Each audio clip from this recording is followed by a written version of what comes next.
So I got some work being done at the house today, and I actually just got a phone call, and they were actually able to come out and do it a little bit early. So we are about to pull up into the house, into the driveway, and I'm going to show you guys kind of my reaction and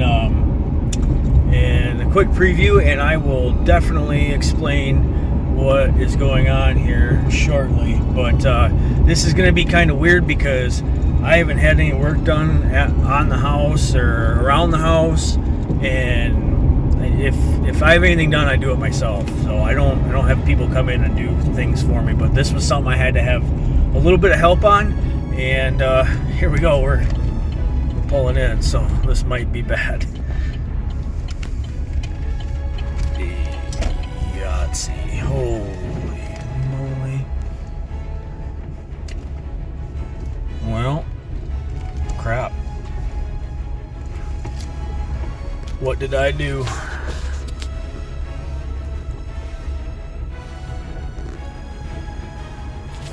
Wow. That's not what I was expecting. Alright, I'll show you guys in a minute.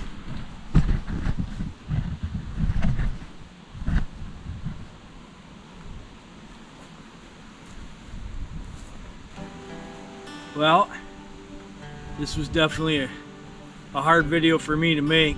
I've lived at this place for most of my life, and this is the first time we've had trees taken down or any kind of work from outside service come in, but I have my reasons. So first thing, the one tree that I really wanted taken down was a real knotty tree. It had disease in it.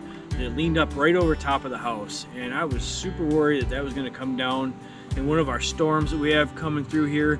And you guys know the storms these days are much bigger than they used to be. Having a dead tree with no foliage on it and the wind coming right through there, I was really hoping that tree would not fall onto the house and hurt somebody. So I know I have lots of videos out there with cutting wood and doing the whole lumberjack thing, and I cut a huge amount of wood around here all year long, and I'm pretty proficient with chainsaw, loading wood, unloading wood, things of that nature, splitting wood. But one thing that I don't do all day long is have a chainsaw in my hand and cut trees that are leaned over houses. So this tree here required a bucket truck to come in to do it safely without dropping it on my house. I was not comfortable of doing that myself, and I admit it. It's not something I want to do or want to admit, but sometimes you just have to call it quits and call in a professional, have somebody come in and take out something that could very well hurt somebody or damage the property. So that's what happened. And in the meantime, I had a few other trees taken down right in this general area that all these trees were dying. We had one huge maple tree, and I know the girls are all mad. I'm upset that I had to take it out too, but it was, you guys seen it in many videos, it was what Sophie likes to call the climbing tree. And it was a great old maple tree. It had these big arms come out on it, and it was super cool for the kids to climb on it. And I climbed on it when I was a kid. My kids all climbed on it when they got older, and we all loved it. The last 2 years, that tree lost every leaf on it, so it was time for it to come down. And I don't like cutting trees. I don't like cutting live trees for one thing whatsoever. Any tree I cut out in the woods is usually a dead tree, because I have so much dead down trees out here that I can basically go the rest of my life with cutting already dead down trees. So I don't like to cut living trees, but these few that I had cut around here, everything was leaning right towards the house or over top of our cars where we park. I have some younger drivers now, and they park underneath the trees, and it's time for us to start looking out for things like that. And it's tough, change like this when you live on a homestead for the better part of your life. it's tough to see change like this. So for me to pull in the driveway and kind of see, you know, how my yard is after, you know, 40 years looking at it one way, and you know, then it's completely different when you pull in. It's a bit unnerving, I guess you could say, but I think we're gonna deal with it. And the biggest thing I think we can take away from this is nobody got hurt. Our house, you know, is saved. Nothing bad happened, and we actually get all this wood to put right on our wood pile to heat our home all winter long. So I'm truly grateful for that, and I think it'll be a blessing rather than a hindrance here. So it's kind of where we're at with things. I'm going to take you around real quick, and I'm going to show you just kind of what we had here, because I know I just pulled in with the truck, kind of got a reaction video out of you guys, but I know you guys have seen the house before, and I'll step back here just a fuzz. And so yeah, we had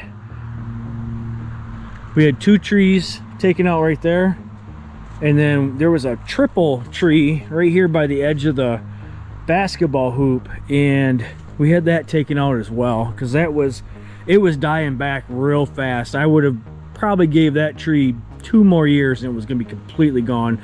The top was busted out of it. It was pretty much done. So the tree that was here leaned right up over top of the house like that. It had a big branch that leaned right over top of the roof. And if you can see, right up on the roof right now is a whole bunch of sawdust. So they had to chop that tree into pieces and lower it down out of the bucket truck. So that's kind of that. We got a lot more light back here, and that only helps that. So that garden is definitely going to explode now. There's going to be more light here. There's some very big logs in here. These logs are all real good to cut and burn yet. There's some brush. I even whoa baby, I even burn a lot of this small brush, so I'm not gonna let that go to waste. We're gonna use all the stuff that we can, and I'll use some of it for smoking meats if I have to, or whatever, just like I said, normal heat in the house. So there's a lot of really good stuff here. So that was kind of my day. It was unexpected, and you know, I knew I had somebody lined up to come out and do this, and they did a great job, I think. I asked, you know, a lot of people are going to ask, well, why didn't you have them clean up the brush, or why didn't you have them cut it into little itsy bitsy pieces and throw it on that wood pile right back there? And wood cutting is expensive, so the people that do this professionally, they do a very good job, and it's expensive to get a bucket truck out, and you know, labor is not cheap these days.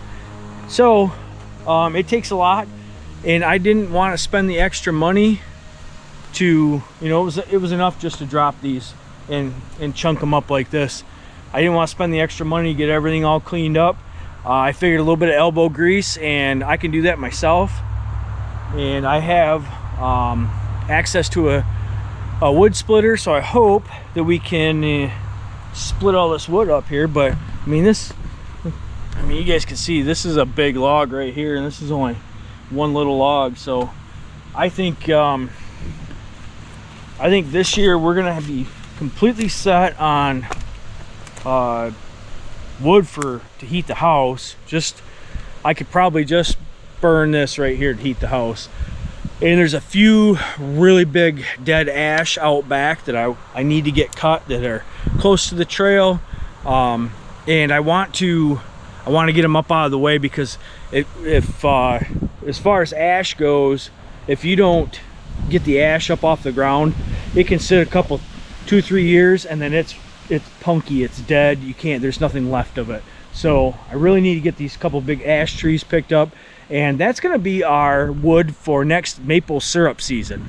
So last year I was cutting on the fly, which I highly recommend not doing because that was not fun for me. Every time I wanted to, you know, make a batch of maple syrup, I had to not only go collect the sap and, you know, get everything set up, but I also had to go out and collect wood. And sometimes that would take, you know, a couple hours. Could take a lot longer than that too. But this year we'll have our maple syrup wood, we'll have all this great maple, and even if it's not seasoned out yet, a lot of this is not seasoned, I'll stack the stuff that I know is dead and it was a lot drier. We'll burn that up first, and we can always mix in the ash as we keep going. So guys, that's the update around here at Gagne Farms. We've been real busy out here in this garden. I'll give you a quick sneak peek at a few different things here real quick since we're just standing here. We got sunflowers coming in, we got snapdragons, zinnias, all these marigolds, and this veggie pile is taking off, my friend. All these pepper plants have peppers on them. All these tomato plants have tomatoes on them. The lettuce is looking outstanding. And we've been eating that for a month. So we're gonna get back in there real quick, guys, and get you a probably be a July garden tour here not too long from now. But that's just a quick sneaker. But like I said, this is what we've been up to. I'm gonna be into cutting this up for, it's gonna take me a while. I got some help planned to come over, and there's some bigger parts here, and we're gonna get some help. We're gonna get this cut up, stacked up, split up, ready to go. Start seasoning for that winter heat source. So you guys, thanks again for sticking along with all of us here at Gagne Farms. We really appreciate it, and we hope you continue to follow us and all our crazy adventures we got going on here. We got lots of stuff planned. I got all sorts of canning videos coming along, and we're doing so much processing right now with pickles and corn coming up and tomatoes and peppers. You guys got to follow along. All right, we'll catch you on the next one.